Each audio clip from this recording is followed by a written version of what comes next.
नमस्कार दोस्तों, नमः शिवाय। जीवन ज्योति चैनल में आप सभी का हार्दिक स्वागत करती हूँ। दोस्तों, आज बात करूंगी ऋषि पंचमी व्रत के विषय में।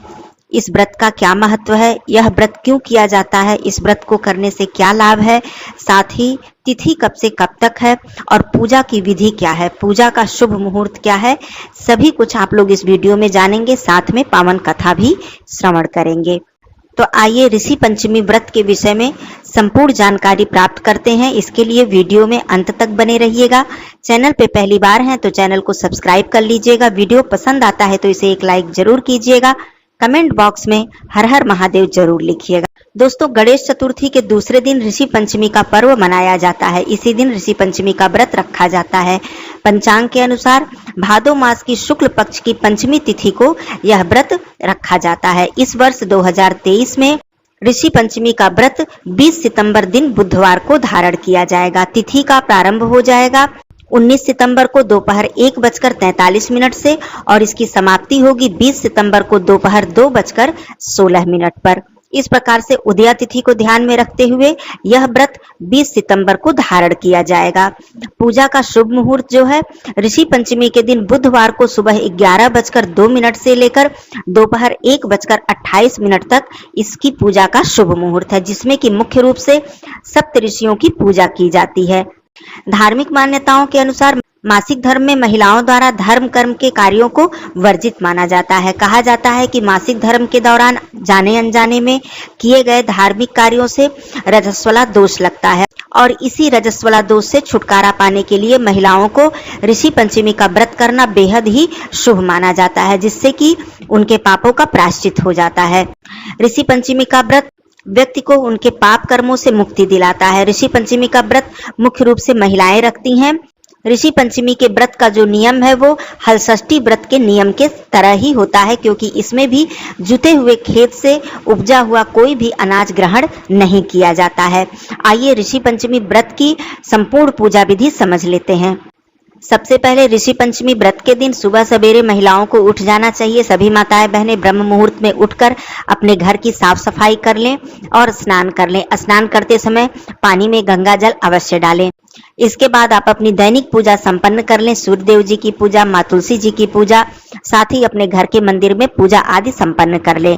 उसके बाद जो ऋषि पंचमी के पूजा का शुभ समय है उसी शुभ समय में आप ऋषि पंचमी की पूजा करें, जैसा कि मैंने शुभ मुहूर्त बता दिया है। अब आप एक चौकी स्थापित करें, उस पे पीला कपड़ा बिछाएं और वहां पर सप्त ऋषियों की स्थापना की जाती है। आप चाहें तो सप्त ऋषियों की प्रतिमा भी रख सकते हैं और चाहे तो सांकेतिक चित्र भी बनाकर इसकी पूजा कर सकती हैं, जैसे कि सुपारी से भी सप्त ऋषियों की स्थापना की जा सकती है। ऋषि पंचमी के दिन जिन सप्त ऋषियों की हम लोग पूजा करते हैं उनके नाम है ऋषि कश्यप, ऋषि अत्रि, ऋषि भारद्वाज, ऋषि विश्वामित्र, ऋषि गौतम, ऋषि जमदग्नि और ऋषि वशिष्ठ। इन 7 ऋषियों की पूजा की जाती है और इनसे अपने सुख सौभाग्य की कामना की जाती है और आशीर्वाद प्राप्त किया जाता है। पूजा करने के लिए आप सप्त ऋषियों की स्थापना करें, उन्हें जनेऊ अर्पित करें, पीला चंदन अर्पित करें, पुष्प अर्पित करें। सामने अष्टदल बनाकर एक कलश से भरा हुआ जल रखें, कलश में स्वास्तिक बनाएं, मौली बांध दें, पंच पल्लव रख लें और उसके ऊपर एक दीपक जला लें या फिर नारियल भी आप रख सकते हैं। इस प्रकार से कलश की स्थापना करते हुए एक दीपक प्रज्वलित करें और सप्त ऋषियों की विधि विधान से पूजा अर्चना करें। इस दिन सप्त ऋषियों के साथ साथ देवी अरुंधति की स्थापना भी करनी चाहिए। धूप दीप प्रज्वलित करने के बाद सप्त ऋषियों को चंदन, रोली आदि से तिलक करें। देवी अरुंधति जी को सिंदूर से टीका लगाएं, मौसम के फल अर्पित करें, भोग प्रसाद अर्पित करें। परंतु जुते हुए खेत से उपजा हुआ किसी भी प्रकार का भोजन या किसी भी प्रकार की वस्तु आप ग्रहण नहीं कर सकती हैं। यदि आप ऐसा कोई भोग प्रसाद अर्पित करती हैं तो उसे आप अगले दिन खा सकती हैं। इस व्रत में हलषष्ठी व्रत की तरह ही तिन्नी का चावल और साग का सेवन किया जाता है। इस व्रत में पूजा संपन्न करने के बाद और कथा का श्रवण करने के बाद ही जल ग्रहण किया जाता है। इस प्रकार से सप्तऋषियों की पूजा अर्चना करने के बाद उनकी आरती करें और क्षमा प्रार्थना करें। जाने अनजाने में हुए अपने सभी पापों के लिए उनसे क्षमा अवश्य मांगें। आरती करने के बाद कथा का श्रवण करें। कथा का श्रवण करने के लिए हाथ में तिन्नी का चावल और पुष्प लेकर ही कथा का श्रवण करना चाहिए। आइए ऋषि पंचमी व्रत की कथा का श्रवण करते हैं। कथा आरंभ करती हूँ। सिताश्च नाम के राजा ने एक बार ब्रह्मा जी से पूछा, पितामह, सभी व्रतों में श्रेष्ठ और तुरंत फल को देने वाला व्रत कौन सा है? ब्रह्मा जी ने बताया, ऋषि पंचमी का व्रत सभी व्रतों में श्रेष्ठ और सभी पापों का नाश करने वाला है। ब्रह्मा जी ने कहा, विदर्भ देश में उतंक नामक एक सदाचारी ब्राह्मण अपनी पतिव्रता पत्नी सुशीला के साथ रहता था। उनके एक पुत्र तथा एक पुत्री थी। विवाह योग्य होने पर ब्राह्मण ने एक कुलीन वर से अपनी कन्या का विवाह कर दिया। देवयोग से कुछ ही दिनों बाद उनकी पुत्री विधवा हो गई। इससे दुखी होकर ब्राह्मण दंपत्ति घर बार त्याग कर कन्या सहित गंगा तट पर कुटिया बनाकर रहने लगे। एक दिन ब्राह्मण कन्या सो रही थी तो उसका पूरा शरीर कीड़ों से भर गया। कन्या ने यह बात अपनी माँ से कही। माँ ने अपनी पुत्री की व्यथा अपने पति को सुनाते हुए पूछा, हे प्राणनाथ, मेरी साध्वी कन्या की ऐसी गति क्यों हुई है? उतंक ने समाधि लगाकर घटना का पता लगाया और पत्नी को बताया कि पूर्व जन्म में भी यह कन्या ब्राह्मणी थी।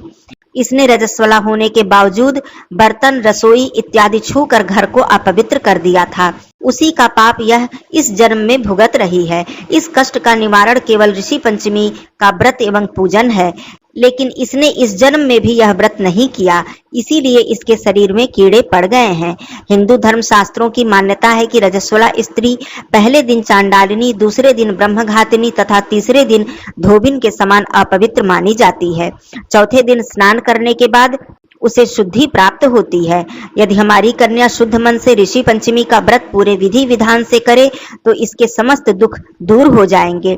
पिता की आज्ञा को मानते हुए पुत्री ने विधिवत ऋषि पंचमी का व्रत एवं पूजन किया और कथा का श्रवण किया।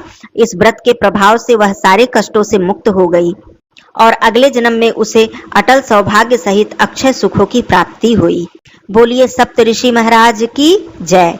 कथा समाप्त होती है। इसी प्रकार से ऋषि पंचमी का व्रत करने से सभी महिलाएं, सभी माताएं बहनें जाने अनजाने हुए पापों से मुक्ति पाती हैं।